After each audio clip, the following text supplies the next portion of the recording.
क्या हाल है दोस्तों। आज हम क्लास 10th का क्वेश्चन नंबर 4 सॉल्व करेंगे, यानी कि एक्सरसाइज 7.3 लेसन नंबर 7 से।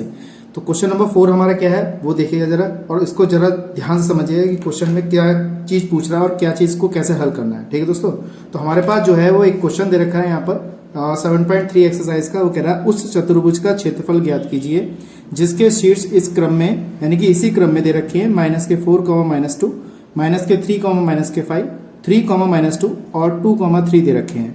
तो हमें चतुर्भुज का क्षेत्रफल ज्ञात करना, शीर्ष जैसे शीर्ष होते हैं उसके चतुर्भुज का क्षेत्रफल हमें यहाँ पे ज्ञात करना। तो कैसे करेंगे जरा ध्यान से समझिएगा। अगर आप चैनल पर पहली बार आए, चैनल को सब्सक्राइब करें, लाइक करें और शेयर जरूर करें। बेल आइकन को जरूर प्रेस करें जिससे कि नया नोटिफिकेशन आपको तुरंत मिले। ठीक है दोस्तों, तो आप मुझे जानते हैं, मेरा नाम है साकिब और आप देख रहे हैं मेरा चैनल Pi20। चलिए शुरू करते हैं। तो सबसे पहले क्या दे रखा है, चतुर्भुज दे रखा है। देखिए यहाँ पे मैंने एक चतुर्भुज बनाया है और इसमें किसी चीज का नाम नहीं देगा चतुर्भुज किस प्रकार का है। ये बात आपको ध्यान में अच्छी तरह समझनी है। तो उससे हमें कोई मतलब नहीं है कि कौन सा चतुर्भुज है, लेकिन हमारे पास है कि 4 भुजाएं हैं, वो चतुर्भुज है। तो वो कह रहा है चतुर्भुज ज्ञात करो, इसका क्षेत्रफल ज्ञात करो जिसका इसी क्रम में दे रखे हैं बिंदु। अब देखिए यहाँ पर हम इसको कितने तरीके से ज्ञात कर सकते हैं इस सवाल को। देखिए हमने चतुर्भुज है A, B और C और D, समझने की चीज है। आप इसको 2-3 तरीके से हल कर सकते हैं। कैसे, नंबर 1 पे मैं आपको बता रहा हूं। जैसे हमारा ये चतुर्भुज दे रखा है, तो अगर हम कैसे, ध्यान से समझिएगा, ABC ये वाला क्षेत्रफल निकालना है। ठीक है दोस्तों, ABC और प्लस में कर दें हम ADC, यानी कि इसका क्षेत्रफल प्लस कर दें। ठीक है दोस्तों, दोबारा मैं बता रहा हूं, ध्यान से समझिएगा इसको। ABC का क्षेत्रफल प्लस ADC का क्षेत्रफल ऐसे निकल जाएगा। दूसरे तरीके से कैसे ज्ञात करेंगे, जैसे मैंने ये वाला विकर्ण बनाया था तो ये वाला ट्रायंगल पकड़ लिया। अब मैंने ये वाला बीच में विकर्ण बनाया BD, तो इसके हिसाब से हम क्या करेंगे, ABD का क्षेत्रफल ऐसे निकाल सकते हैं, या फिर इसको BCD इस टाइप को प्लस करके दोनों का चतुर्भुज का क्षेत्रफल हम ज्ञात कर सकते हैं। और मैं यहाँ पे लिख के दिखा रहा हूँ कैसे इसको हम लिख सकते हैं। ठीक है दोस्तों, एक हमारा डायरेक्ट फॉर्मूला होता है चतुर्भुज का, उसको कैसे लगाते हैं उसको भी ध्यान से समझिएगा। ठीक है, मेन चीज यहाँ पे फॉर्मूले की है और सवाल में कुछ नहीं है, जरा सा सूत्र है, जरा सा सवाल है। ठीक है, बस आपको यहाँ पे थोड़ा सा समझना है। तो सबसे पहले अगर जैसे हम बात करें, जैसे मेरा चतुर्भुज है ये, तो इसका मैं कौन कौन से चतुर्भुज यहाँ पे मैं लिख सकता हूँ, कौन कौन से यहाँ पे हल कर सकता हूँ। ठीक है, तो सबसे पहले हम बात करते हैं, अगर मान लीजिए मैं यहाँ लिख लेता हूँ चतुर्भुज, मैं लिख देता हूं ABCD का क्षेत्रफल। मैंने यहां पे लिखा चतुर्भुज ABCD का क्षेत्रफल। तो पहले हम पकड़ लेते हैं, अगर मैं ये वाला पकड़ लेता हूं ABC, यहां पे लिख देता हूं, मैं यहां पे लिख देता हूं त्रिभुज ABC का क्षेत्रफल प्लस, देखिए मैंने त्रिभुज कौन सा पकड़ा है, ABC का क्षेत्रफल पकड़ा है, फिर प्लस में ADC का क्षेत्रफल, ऐसे लिख देते हैं त्रिभुज ADC का क्षेत्रफल, ये कर दिया। अब ऐसे भी हम निकाल सकते हैं, तो ABC का क्षेत्रफल निकाल लो त्रिभुज वाले फॉर्मूले से, और ADC का क्षेत्रफल निकालो त्रिभुज ABC के फॉर्मूले से। तो यहाँ पे हम लगा के इसको हल कर देंगे, तो हम ऐसे भी ज्ञात कर सकते हैं। दूसरा तरीका इसमें कौन सा पकड़ सकते हैं हम, यहाँ पे त्रिभुज ABD का क्षेत्रफल, और दूसरा पकड़ सकते हैं उसके बाद हम BCD का क्षेत्रफल। ठीक है दोस्तों, कैसे करते हैं देखिएगा। तो देखिए दोस्तों, इस तरीके से हम इसको कर सकते हैं। यहाँ पे भी लिख सकता हूँ इसे मैं, देखिए चतुर्भुज, यहाँ पे लिख सकते हैं ABCD का क्षेत्रफल, देखिए और करके मैंने लिखवा दिया, इस तरीके से लिख सकते हैं। अब मैंने इसमें वाले में पकड़ा था मैंने AC विकर्ण, यहाँ पकड़ रहे हैं हम यहाँ पे BD विकर्ण। तो BD विकर्ण के साथ कैसे पकड़ गए हम, देखिए A, B और D। ठीक है, यहाँ लिख देंगे हम त्रिभुज ABD का क्षेत्रफल, यहाँ लिख देंगे ABD का क्षेत्रफल प्लस त्रिभुज, और हो जाएगा यहाँ पे हमारा, देखिए मैंने ABD का क्षेत्रफल पकड़ा, BCD का क्षेत्रफल प्लस में त्रिभुज हो जाएगा BCD का क्षेत्रफल। इन दोनों का क्षेत्रफल निकाल के इसको हम हल कर सकते हैं। अब देखिए हमें इस तरीके से भी हल कर सकते हैं और इस तरीके से भी हल कर सकते हैं। मैंने दोनों तरीके से आपको बता दिया। ठीक है, एक तरीका हमारा डायरेक्ट होता है, अगर डायरेक्ट आपको निकालना है तो। अब इसमें त्रिभुज में ABD का क्षेत्रफल कौन सा लगेगा, वही 1/2 प्लस x1 ब्रैकेट में y2 माइनस y3, ऐसे ही इसमें लग जाएगा इन वाले पॉइंटों से। अब इसको हम दूसरे तरीके से कैसे करेंगे वो भी समझ लो। अगर डायरेक्ट हमारा निकलता है तो उसको हम चतुर्भुज कैसे निकालेंगे, चतुर्भुज डायरेक्ट कैसे निकालेंगे, चतुर्भुज ABCD का क्षेत्रफल। और मैंने इसको कई तरीके से बता दिया आपको, आपकी इच्छा कैसे भी कर सकते हैं, लेकिन बहुत इंपॉर्टेंट बात बताइए मैंने आपके लिए। ठीक है दोस्तों, तो कैसे करेंगे जरा ध्यान से समझिएगा। ABD का क्षेत्रफल हमारा हो जाएगा, तो यहाँ पे हम इसको कैसे लिखेंगे देखिएगा जरा।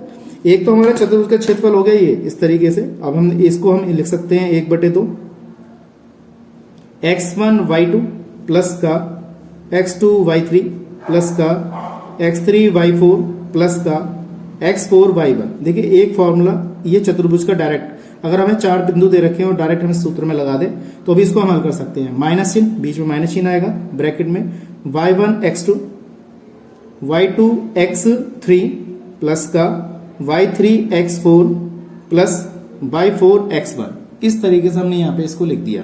तो ये हमारे क्या है, इस तरीके से आप इसमें फॉर्मूले में लगा सकते हैं। अगर इसके अलावा भी और फॉर्मूला, देखिए हम इसको 4 तरीके से हल कर सकते हैं। मैंने आपको 4 तरीके से बता दिया। चतुर्भुज ए, एक तरीका और बताता हूं मैं आपको, ABCD का क्षेत्रफल। ठीक है दोस्तों, तो अब आप सोच रहे होंगे सर आपके पास इतने तरीके, मेरे पास बहुत सारे तरीके, बस आपको याद करने चाहिए, बस फॉर्मूले याद होने चाहिए। इसलिए मेरे चैनल को सब्सक्राइब करें, लाइक करें और शेयर जरूर करें वीडियो को। तो ये कितना हो जाएगा, y2 माइनस का y4। ऐसे भी आप हल कर सकते हैं, x1 माइनस x3 इस तरीके से लिख सकते हैं, x2 माइनस x4 और y1 माइनस का y3 इस तरीके से भी आप याद कर सकते हैं। अब आपके पास 4 तरीके हैं चतुर्भुज का क्षेत्रफल ज्ञात करने के। आपके पास 4 तरीके हैं, पहला तरीका, दूसरा तरीका, तीसरा तरीका, चौथा तरीका।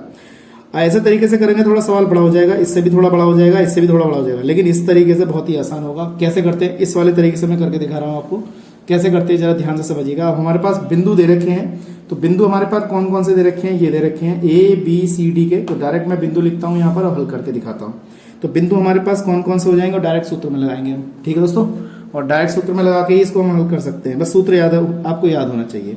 तो हमारे पास जो पॉइंट दे रखे हैं वो कितने दे रखे हैं, यहाँ पर हमारे पास देखिए माइनस का 4 माइनस का 2 दिया है, माइनस का 3 माइनस का 5 दिया है, 3 माइनस का 2 दिया है और 2, 3 दे रखा है। इस तरीके से दे रखा है।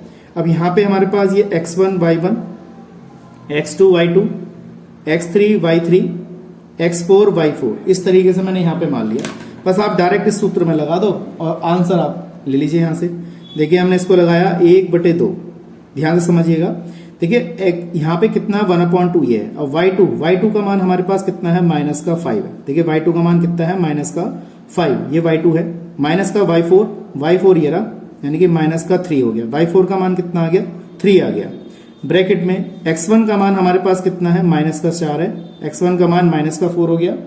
उसके बाद हमारे पास कितना दे रखा है, x3 दे रखा है। x3 का मान हमारे पास 3 दे रखा है। x3 का मान माइनस का 3 दे रखा है। ठीक है दोस्तों, माइनस x2 का मान हमारे पास कितना है, x2 का मान देखिएगा माइनस का 3 है, माइनस का 3 लगाएंगे। माइनस x4 का मान हमारे पास कितना देगा, 2 दे रखा है। देखिए ये आ गया। उसके बाद हमारे पास y1 का मान हमारे पास माइनस का 4 है। देखिए सॉरी, y1 का मान हमारे पास माइनस का 2 है, माइनस का 2। देखिए y1 का 4। और यहाँ पे कितना हो जाएगा, y3 का मान हमारे पास कितना हो जाएगा, माइनस का 2, तो प्लस का 2 हो जाएगा। प्लस का y3 का मान हमारे पास माइनस का 2 है, तो यहाँ बीच में चिन्ह माइनस का है, तो प्लस का 2 हो जाएगा। ठीक है दोस्तों, इस तरीके से हमने यहाँ पे वैल्यू लगा दी। अब आपको सॉल्व करना है बस।